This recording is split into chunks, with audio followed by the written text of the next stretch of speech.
हर हर महादेव, जय माता की। आज बात करते हैं पितृदोष के ऊपर। तो पितृदोष इतना प्रचलन में आ चुका है, आप कहीं भी जाओ, किसी के भी पास जाओ, सबसे पहले आपको पितृदोष बताएगा। कोई भी पंडित हो या कोई और व्यक्ति हो, सबसे पहले आपको ज्यादा से ज्यादा 100 में से 90% लोग, अगर आपके सामने कोई मुसीबत चल रही है, कोई दिक्कत आपके सामने आ रही है, तो सबसे पहले कहते हैं पितृदोष हो सकता है तुम्हारे घर में। और दूसरे शब्दों में बोलते हैं आपके ऊपर किसी ने कुछ कर दिया है, जादू टोना तंत्र मंत्र कर दिया है। तो आज इसी चीज को लेकर के हम ये वीडियो बनाने जा रहे हैं कि पितृदोष अगर है तो उसके घर में क्या लक्षण होंगे, और अगर पितृदोष घर के अंदर है तो उससे निवारण के उपाय क्या होंगे। अगर तंत्र है तो तंत्र का निवारण क्या होगा और उसके लक्षण क्या होंगे। इसी विषय पर हम आज बात करने जा रहे हैं आपको।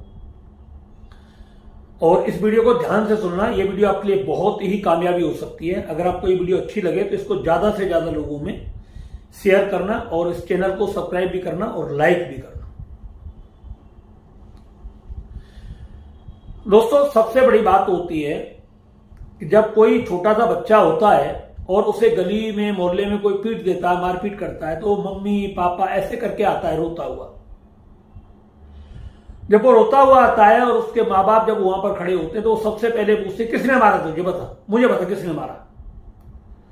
और बच्चा जिसकी तरफ उंगली कर देता है वो उससे भिड़ जाते हैं। कई बार इतना अपने बच्चे से लगाव होता है, इतना उस बच्चे से प्यार होता है कि वो ये परवाह नहीं करते कि उसने गलती की है, बच्चे ने कोई गलती की है। बस बच्चे का रोना देखा और उनका दिल पिघल गया और फिर वो बर्दाश्त नहीं कर पाते बच्चे की पीड़ा को। तो पितरों का जो हमारा दिल होता है वो बहुत ही कोमल और निर्मल और बहुत पवित्र होता है।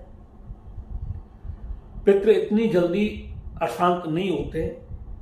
पितरों को अशांत करने के बहुत सारे तरीके होते हैं, पितरों को दुखी करने के बहुत सारे तरीके होते हैं। तब जाकर के वो पितृ हमारे दुखी होते हैं और तब जाकर के हमारे जीवन में कोई दारुण दुख पैदा होता है।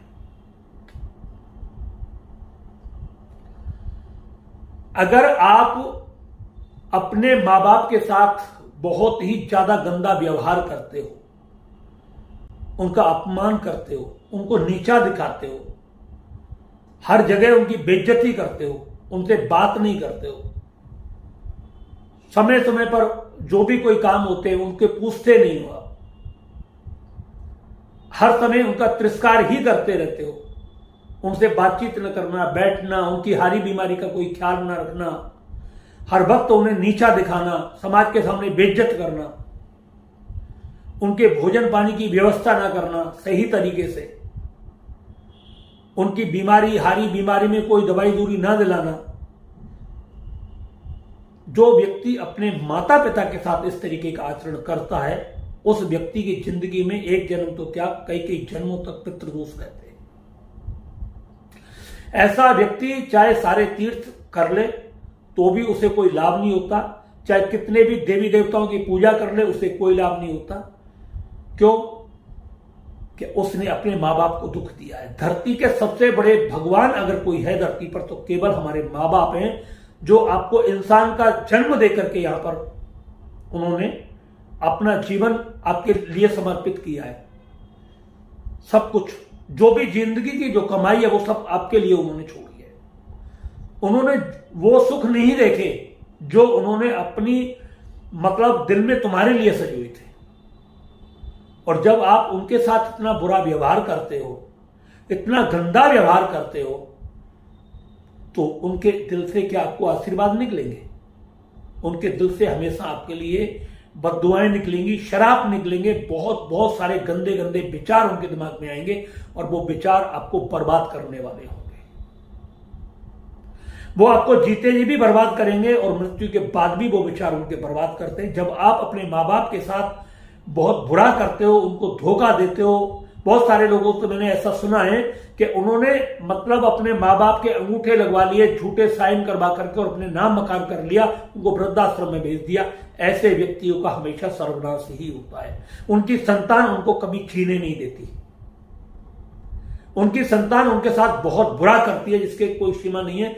मेरे पास बहुत सारे ऐसे फोन आते हैं, लोग मिलने भी आते हैं कि एक ही बेटा है और बहुत बुरा माँ बाप के साथ बर्ताव कर रहा है। क्यों? जब हमने जाकर के उनसे पूछा तो खुद उनके नाती ने हमने कहा है कि इन्होंने इनके अपने माँ बाप के साथ कौन सा अच्छा कर्म किया है, और जैसा ये किया है वैसा ये भोग रहे हैं। तो हम कोई गलत नहीं कर रहे, हमने जैसा देखा है वैसा ही हम इनके साथ कर रहे हैं। तो सबसे बड़ी बात यह है कि अपने आचरण तुमने जो खराब कर लिए, और वो भी अपनी संतान के सामने कर लिए। जहां आपको संतान को संस्कार देने चाहिए थे, वहां आपने अपने संस्कार बिगाड़ लिए, माँ बाप को दुखी करके, दुख दे करके, अनेकों प्रकार की परेशानियां दे करके। ये आपने अपने लिए खुद एक गलत रास्ता चुना है। तो ये जो रास्ता है, अगर आप इसको नहीं बदले समय रहते हुए, तो आपके जीवन में पितृदोष लगना ही लगना है। वो जीते जी भी लगेगा और मरने के बाद तो लगना ही लगना है। जिनके माँ बाप शांति से नहीं मरते, शांति से इनके प्राण नहीं निकलते, और जो दिन रात अपने संतान के गलत कर्मों के कारण उनके दिल से बद्दुआएं निकलती रहती हैं और हमेशा उनके लिए श्राप ही निकलते रहते हैं, और वो ऐसे ही अपने प्राणों को त्याग देते हैं, तो याद रखना कि अंतिम समय मृत्यु का जो बयान होता है, पुलिस भी उसको अंतिम बयान समझती है। और इसी तरीके से अंतिम समय पे जब वो दुखी होकर के मरते हैं, तो वो एक जन्म नहीं, कई कई जन्मों तक आपको उस श्राप का मतलब जो है परिणाम भोगना होता है, और आपको उसे झेलना भी पड़ता है। इस चीज का भी याद रखना। इसलिए मैं सभी अपने दोस्तों से, अपने मित्रों से ये प्रार्थना करूंगा, जिनके माँ बाप मौजूद हैं, उनके लिए सबसे बड़ी दौलत है वो अपने माँ बाप की सेवा करें। उनका आचरण कुछ भी रहा हो उस पर आप ध्यान ना दें, आप केवल उनकी सेवा करें, हर तरीके से उनकी सेवा करें। अगर वो हारी बीमारी उनको दिखाएं, उनकी भोजन पानी की व्यवस्था बढ़िया करें, उनके पास ज्यादा से ज्यादा समय गुजारें, जो भी उनको खान पान की इच्छा हो उनके बारे में आप उनसे पूछें। परिवार के सभी लोग उनके साथ बैठें। उन इस चीज से उनको जब राहत मिलती है आपके विचारों से समझो, तो धीरे धीरे ये चीज आपके जीवन में भी घटित होने लगती है, और आपके परिवार के बच्चे भी आपको देखते हैं, और इससे एक संस्कार भी पैदा होते हैं। तो पितृदोष जो है वो किसी भी रूप में हमारे सामने आ सकते हैं। पितृदोष ये तो मैंने आपको बताया है। अब पितृदोष के मैं लक्षण बता देता हूं आपको। सबसे बड़ा पितृदोष का लक्षण होता है पिता और पुत्र के बीच में कलह होना, और वो कलह इतनी गंदी होती है कि लैंग्वेज पूरी खत्म हो जाती है, भाषाएं इतनी गंदी और अभद्र हो जाती हैं कि बहुत ही ज्यादा। पिता पुत्र के बीच में कलह होना, पिता के ऊपर पुत्र का हाथ उठाना, ये भयंकर पितृदोष के लक्षण है।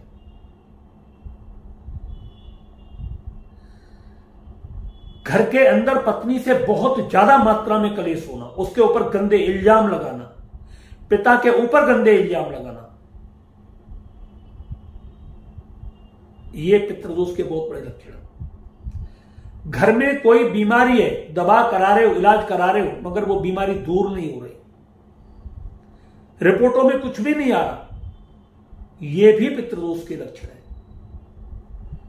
घर में जितने भी आपके कार्य हैं, शुभ कार्य हैं, एक भी कार्य संपन्न नहीं हो रहा, ये भी आपके पितृदोष के लक्षण है।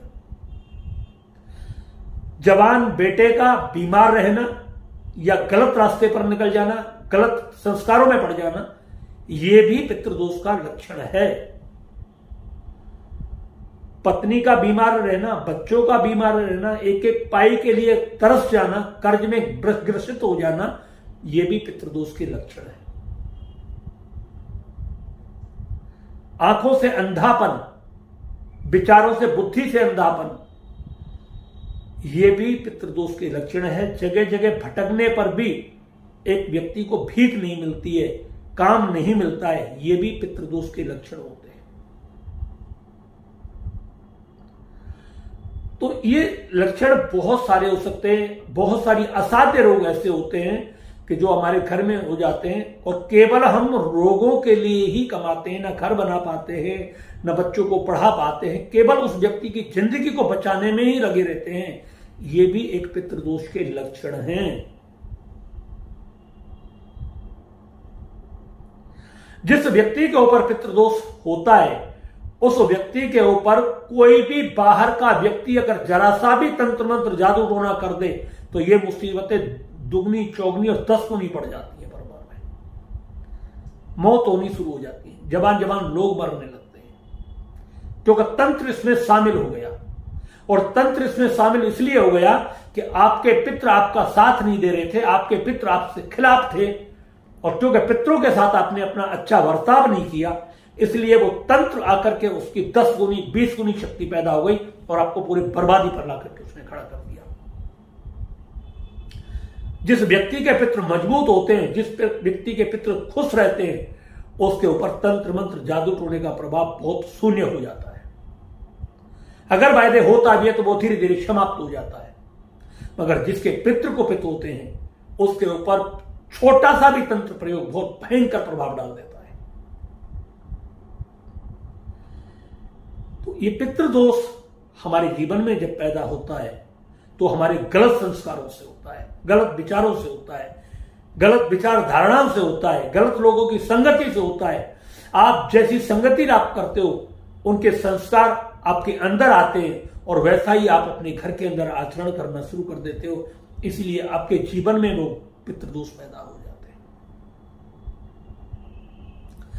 तंत्र में भी सेम एक ही नियम है। जब कोई तांत्रिक प्रयोग आपके ऊपर किया जाता है तो सबसे पहले आपके घर में कलेश होता है और जो भी पॉजिटिव वातावरण होता है वो टूटना शुरू हो जाता है। तंत्र में सबसे ज्यादा पति पत्नी के बीच में कलेश होता है, सबसे ज्यादा पति पत्नी के बीच में होगा, पिता पुत्र के बीच में होगा, घर में बीमारियां आ जाएंगी। और फिर वो तंत्र किया किस तरीके का है, किस मतलब एनर्जी उसमें क्या डाली है, उसके सबके अलग अलग लक्षण हैं। कोई वशीकरण करके किसी के घर को बर्बाद करता है, कोई उच्चाटन करके किसी के घर को बर्बाद करता है, घर में मन नहीं लगता है, काम में मन नहीं लगता है, घर से बाहर ही बाहर भटकता रहता है, घर से बाहर रहेगा तो ठीक रहेगा, घर के अंदर आएगा तो कलेश पैदा कर देगा। ये उच्चाटन के प्रयोग होते हैं।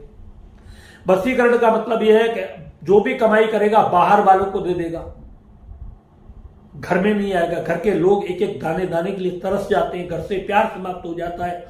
बाहरी व्यक्ति मतलब किसी गलत सोसाइटी में चला जाता है, वहीं जाकर के सब कुछ करता रहता है, घर से पूरे तरीके से कट जाता है, टूट जाता है। व्यक्ति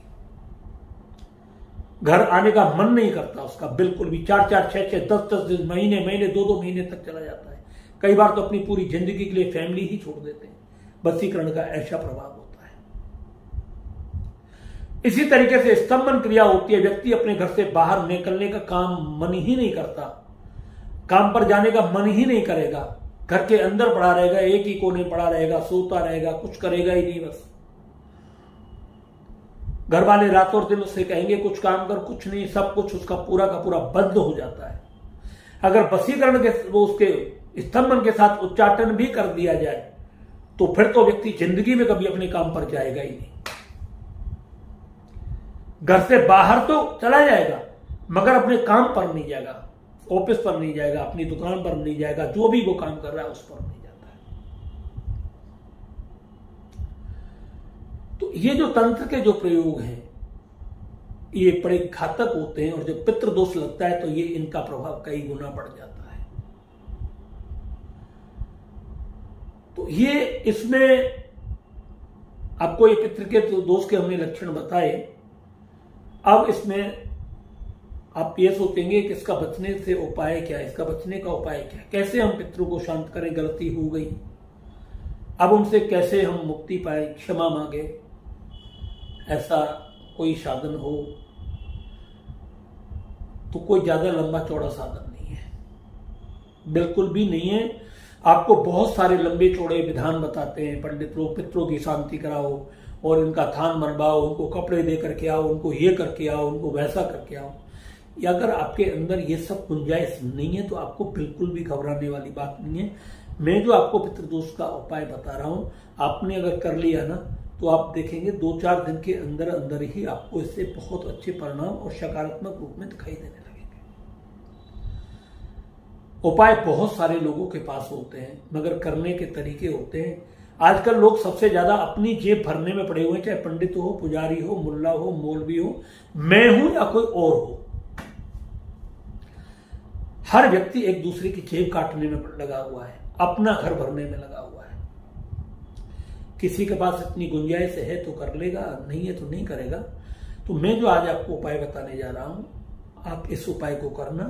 और फिर मैं कह रहा हूं कि अगर आपको ये उपाय मेरे अच्छे लगे तो ज्यादा से ज्यादा इस वीडियो को शेयर करना और सब जगह शेयर करना, और चैनल को सब्सक्राइब भी करना और वीडियो को लाइक भी करना। और अगर आपको कुछ लिखना पढ़ना अगर आता हो तो इस वीडियो पर कमेंट भी करना। अगर आपके माँ बाप ने आपको पढ़ाया है तो वीडियो पर कमेंट भी करना। अगर नहीं पढ़ाया तो आपको कुछ नहीं करना है, बस इतना ही कर लेना।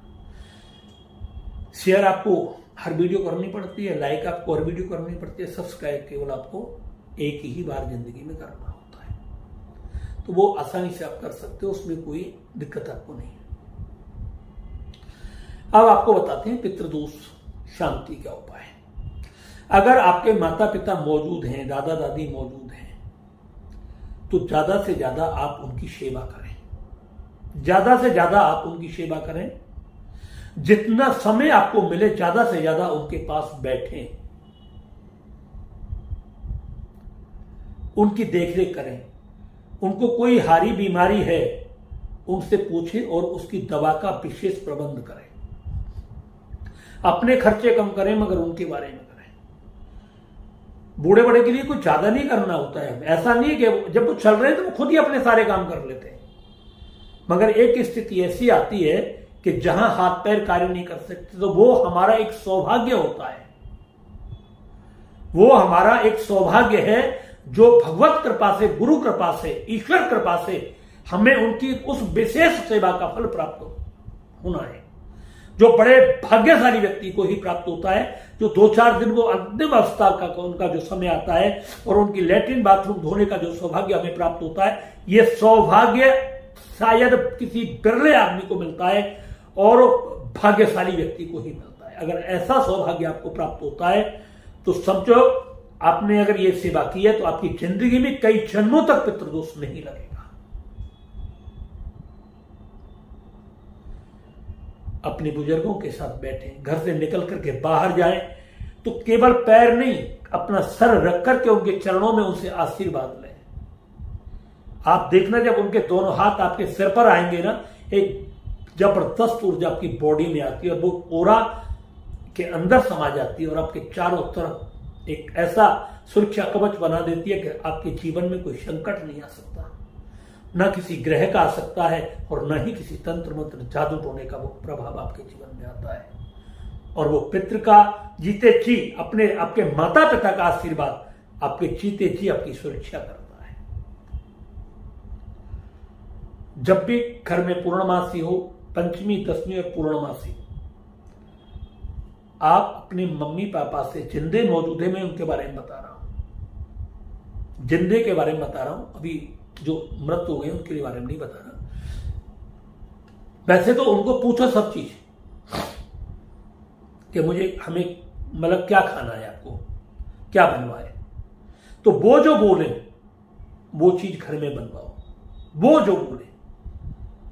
और सबसे पहले भगवान का भोग लगाओ। भोग लगाने के बाद वो थाली उनको दो। अगर बचता है तो परिवार में सभी लोग उसमें से प्रसाद के रूप में अपना खाएं, और नहीं बचता है तो थाली को लेकर अपने पास आ जाए। पंचमी, दसवीं, पूर्णमासी विशेष करके आप इनको पूछें कि अब क्या खाना है। वो जो भी कहें खाने में, पंचमी, दसवीं, पूर्णमासी ध्यान रखना है, पूर्णा तिथि है। और पूर्णा तिथि में ऐसा होता है कि आप पूर्णा तिथि में भगवान को भोग लगाते हैं या अपने माता पिता को इनकी इच्छा अनुसार भोजन कराते हैं, तो आपके कार्य जितने भी होते हैं वो बहुत जल्द सफल होते हैं। शुभ संकल्प आपके याद रखना, आपको जो बताने जा रहा हूं।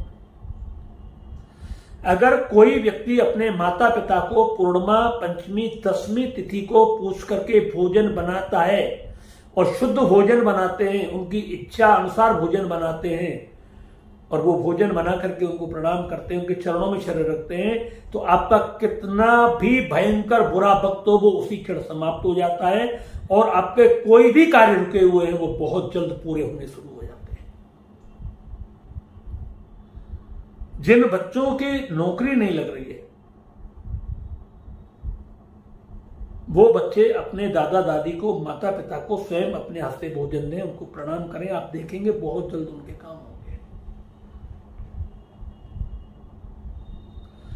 आप नौकरी करते हो, आपके पास में जो भी तनख्वाह आती है उसमें से कुछ भाग, बहुत सारे लोग कहते हैं 10वां हिस्सा भगवान को निकालना चाहिए।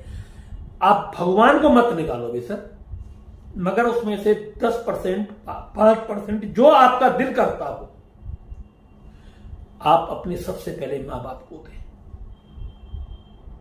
माता पिता को दें। बाहर से कोई भी वस्तु लेकर के आए खाने की, सबसे पहले माता पिता को दें। उनके सामने सब कुछ, वो अगर मिठाई लाते तो पूरा डब्बा उनके सामने रख दो, उनको जितनी इच्छा होगी उतना ले लेंगे। कपड़े खरीदने जाते हो तो सबसे पहले उनके कपड़े खरीदो बाजार से, और जब भी कभी बाजार जाओ तो कुछ ना कुछ उनके लिए लेकर के आओ, जो अगर आपको पता है कि उनको सबसे ज्यादा ये वस्तु पसंद है तो सबसे ज्यादा उस वस्तु को उन्हें लेकर के आओ, उनके कपड़े लाओ, ये सब सारे काम उनके लिए करो। अगर आपके जीवन में पितृदोष लगा भी होगा, आप देख लेना पूरे तरीके से बहुत जल्द समाप्त हो जाएगा। क्यों? क्या उनके वाइब्रेशन उन पितरों तक भी पहुंचते हैं और वो गवाह होते हैं कि मैं बहुत खुश हूं और बहुत ही ज्यादा प्रसन्न हूं, इसलिए आप अब इनको तंग मत करो, तो पितृदोष पूरा समाप्त हो जाता है। कभी कभी उनकी जेब में बगैर बताए पैसे रख दिया करो, बताओ मत, जब वो निकालेंगे उन्हें खुश होगा, किसने पैसे रखे पूछेंगे, बड़ा खुशी होगी। अगर वो बीड़ी माचिस फंडल वगैरह पीते हैं तो अपनी तनख्वाह में से ला करके उनको रख दो। पूजा पाठ करते हैं तो उनके लिए अगरबत्ती ला के रख दो, घी रख दो, आसन फटावटा है तो उनका वो ला करके रख दो। और नहीं है कुछ भी, अगर वो करते ही नहीं है, कुछ करते ही नहीं भजन पूजा पाठ, तो बस आप अपनी पूजा पाठ करो, जो हमने बताया वैसा करो। तो ये तो सब जिंदे के हो गए। जो जिंदे माँ बाप है उनकी ज्यादा से ज्यादा सेवा करो, उनका सम्मान करो, उनके साथ ज्यादा से ज्यादा समय बिताओ, उनसे पूछो, उनके जिंदगी के अनुभव अपने जीवन में शेयर करो। लो, अब जो खत्म हो गए उनके लिए क्या करें? उनके लिए आपको करना क्या है? थोड़ा सा गुड़, थोड़ा सा दूध और थोड़े से काले तिल डेली आप मतलब जो पीपल की जड़ में चढ़ाएं, और जड़ में चढ़ाने के बाद में आप वृक्ष से, पीपल से कहें कि हे वृक्ष देवता, हे पीपल देवता, मेरे पितरों के लिए ये सब मैं जो जल चढ़ा रहा हूं, ये संपूर्ण जल मेरे पितरों के लिए लग जाए। वो जहां भी हैं, जिस हालात में हैं, जिस अवस्था में हैं, ये जल मेरे पितरों को लगे, उनको शांति मिले और उनको मोक्ष प्राप्त हो। मेरी यही कामना है आपसे। बस आप उनको मोक्ष करें, उनकी सदगति हो, आप ये करें। आप लगातार कुछ दिन करना शुरू करिए। आपकी पीपल जो है वो बहुत बड़ा ऊर्जा को सोखता है, आपके इन शब्दों को वो ग्रहण करेगा और सूर्य एम्पलीफायर यूनिवर्स को भेज देगा, और आपको जहां भी आपके पितृ होंगे उन सबको यह संदेश पहुंचेगा। जो पितरों की मोक्ष प्रदान करते हैं, भगवान सूर्य वगैरह, उनको ये मैसेज जाएगा, तो आपके पितरों को मोक्ष निश्चित रूप से हो जाएगा। समय समय पर बीच बीच में कभी अगर मिल जाए तो पितृ गायत्री का एक अनुष्ठान आप करवा दिया करें, नहीं तो एक माला पितृ गायत्री की आप खुद भी करके भगवान सूर्य को यही चीज डाल करके, थोड़े से गुड़ और थोड़ी सी रोली और थोड़े से तिल सफेद डालें। सूरज को जब जल दोगे सफेद तिल डाल दें, और जल देने के बाद में भगवान सूर्य से करें, हे सूर्यदेव, मेरे पितृ जहां भी है ये जल उनको प्राप्त हो और उन्हें आपकी शरणागति प्राप्त हो, मेरे पितृ मुक्त हो जाए, मुक्ति को प्राप्त करें, उनका जीवन आनंदित हो और वो सुखी रहे। बस इसी कामना से मैं जल आपको प्रदान कर रहा हूं, आप इसे स्वीकार करें और ये जल मेरे पितरों को स्वीकार हो। आप इस तरीके से, बहुत सरल उपाय है, इससे सरल उपाय धरती पर आपको कोई नहीं होगा। ना आपको किसी पंडित के पास जाना है, ना आपको किसी मौलवी के पास जाना है, ना ही आपसे किसी को कुछ करना है। और अगर ये नियम जल देने वाला अगर आपका पूरा परिवार इसको अगर नियम को लागू कर दे तो बहुत जल्द इसका प्रभाव होता है। क्योंकि जब पूरा परिवार सामूहिक रूप से पूजा करता है या कोई भक्ति करता है या भगवान से दुआ करता है तो वो बहुत जल्द सुनवाई होती है उसकी। अकेला व्यक्ति अकेला होता है और घर के 10 व्यक्ति 10 होते हैं। कोई अगर भारी चीज होती है उसे अकेला नहीं उठा पाता, मगर 10 व्यक्ति उसे उठा करके कहीं भी रख देते हैं। तो सामूहिक ऊर्जा बहुत अच्छी होती है।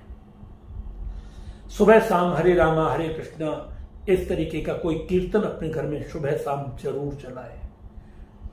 राधे राधे गोविंद गोविंद राधे, हरे कृष्ण हरे राम राम राम हरे हरे, ये मंत्र महामंत्र अपने घर में सुबह शाम बहुत जरूरी है चलाना। पूरे घर में इसके वाइब्रेशन होने चाहिए। अगर बनता है तो सुबह शाम एक एक माला गायत्री मंत्र की जाप करें, सुबह करें, शाम को करें, निकालें। भगवान के साथ बैठे, भगवान से प्रार्थना करें, मेरे माता पिता मेरे पितरों को सदगति प्राप्त हो, इनके जीवन में सब कुछ अच्छा हो, इनका कल्याण हो, हमें सद्बुद्धि प्राप्त हो, हमारा वंश आगे मतलब पूरा निरंतर धारा प्रवाह निरंतरता के साथ बढ़ता हुआ चले जाए, सभी कार्य हमारे सफल हो। आप हमें ऐसा आशीर्वाद दें। भगवान से कभी धन दौलत मत मांगो, इस बात का ध्यान रखो। ये धन दौलत आज आपके पास आ रही है, हो सकता है आपके संस्कार बिगाड़ दे, चली भी जाए। भगवान से हमेशा मांगते तो बस इतना मांगो, मेरी बुद्धि को सही रखना प्रभु, मैं किसी गलत मार्ग पर ना जाऊं। अगर किसी गलत मार्ग पर हूं तो वहां से मैं निकल जाऊं, बस ऐसा आशीर्वाद मुझे प्रदान करना। यही मेरे बच्चों को प्रदान करना, मेरे बच्चे कभी दुखी ना हो और कभी कोई गलत रास्ते पर ना जाए। अगर वो कभी भटकने भी लगे तो उनको संभाल लेना। आपके अलावा हमारा कौन है? आप ही तो हमारे हो। हे दीनानाथ, हे दीनबंधु, आप हमारी रक्षा करो, आप ही तो हमारे हो। याद रखना, भगवान और माता पिता दोनों एक ही हैं। भगवान को आप पत्थर की मूर्ति और तस्वीर आदि में देखते हो, माता पिता को आप बिल्कुल सामने देखते हो।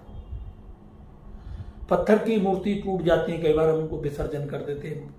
शीशे की मूर्ति टूट जाती है, कई बार हम उनको विसर्जन कर जाते हैं, तो कोई हमें ऐसा नहीं वो महसूस होता। मगर माँ बाप हमसे बात करते हैं, बोलते हैं, हमारे बहुत बड़े भगवान हैं वो। अपने भगवान की पूजा करो, उनकी देख रेख करो सही में। अगर आपको अपने अंदर और आपको जीवन में सुख पाना है तो मैं आज आपको बता रहा हूं, मैं ये वीडियो केवल और केवल आपके लिए बना रहा हूं। अगर आपको जीवन में सुखी रहना है, अपने अंदर सुख पैदा करना है, अपने परिवार को अच्छे संस्कार देने हैं, तो जीते जी अपने बच्चों के सामने अपने माँ बाप की सेवा करो, ज्यादा से ज्यादा सेवा करो। आपके बच्चे जैसा देखते हैं वैसा ही करते हैं। बच्चा कोरा कागज होता है और कोरे कागज पर जो एक बार लिख दिया जाता है उसे दोबारा मिटाने की कोशिश करते हैं तो कागज पर निशान छोड़ देते हैं। आप वही ध्यान रखना, अगर आपने माँ बाप के साथ बुरे कर्म किए हैं तो आप उनको मिटाने की कोशिश करोगे तो निशान जरूर दिखेगा, मगर दिखेगा नहीं। इसी तरीके से आप गलती से अपने माँ बाप के साथ पूरा कर भी दिया है, कुछ गलत किया भी है, तो उसको मिटा देना, मगर निशान दिखेंगे। आपके बच्चे फिर आपके साथ इतना बुरा नहीं करेंगे। क्यों? कि देर से आपको अक्ल आई, मगर आई तो सही। आपके बच्चे भी इस चीज को महसूस कर लेंगे कि पापा पहले माँ बाप के दादा दादी के साथ कैसा व्यवहार करते थे और आप कैसा करते हैं। उनके भी संस्कार बदलेंगे और बेटर तो यह होगा कि आप उनके सामने ज्यादा से ज्यादा उनकी सेवा करो। तो पितृ शांति के लिए कोई ज्यादा बड़ी बात नहीं है। पीपल के नीचे एक दीपक जला दो, अमावस पूर्णिमा के दिन जल दे दो, डेली जल दे सकते हो। इतवार को छोड़ करके आप ये करिए।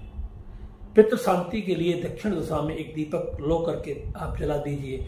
और धन की अगर आपको इच्छा है तो एक मतलब जो है दीपक, आप व्यापारी हो, बिजनेस वर्ग के व्यक्ति हो तो पीपल के उत्तर दिशा में दीपक जला दें लो करके। दीपक की लो उत्तर दिशा में होनी चाहिए। अगर आपको आपका काम नहीं चल रहा है, आप धन से बहुत ज्यादा परेशान हैं, व्यतीत हैं, तो पश्चिम की तरफ लो करके आप पीपल के नीचे दीपक जलाएं। आपके घर में धन का आगमन होना शुरू हो जाएगा, आपके बंद काम चलने शुरू हो जाते हैं। और सर्व मनोकामना पूर्ति के लिए आप पीपल के नीचे पूरब की तरफ दीपक जलायन होकर के, तो आपकी संपूर्ण कामना सिद्ध होती है। पीपल के पत्ते पर आप, इनका भी बहुत बड़ा महत्व है। अब वो बड़ा वीडियो काफी बड़ा होता चला जा रहा है, आप देख नहीं पाते हो। पीपल के पत्ते पर आप जो भी कामना लेकर के छोड़ देते हो, हाथ जोड़ करके कहते हो, बहुत जल्द पूरी हो जाती है। किस दिशा में कौन सी कामना लिखनी है, इसके लिए मैं आगे वीडियो बनाऊंगा कभी। और ये वीडियो 30 मिनट की अब पूरी हो चुकी है। इसी के साथ मैं अपनी वाणी को विराम देता हूँ। अगर वीडियो आपको अच्छा लगा हो तो इसको ज़्यादा से ज़्यादा शेयर करें, और अगर ये वीडियो आपको और भी ज़्यादा अच्छा लगे तो मेरे चैनल को सब्सक्राइब भी करें, इसको लाइक भी करें। और अगर आपके माँ बाप ने आपको पढ़ाया है, लिखाया है और आपसे लिखना पढ़ना आता है तो आप इस वीडियो पर कमेंट भी करें। बाकी मेरी आपसे कोई ज़बरदस्ती नहीं है, आपको जैसा लगे उस वैसा भी कर सकते हैं। धन्यवाद। हर हर महादेव। जय श्री राम।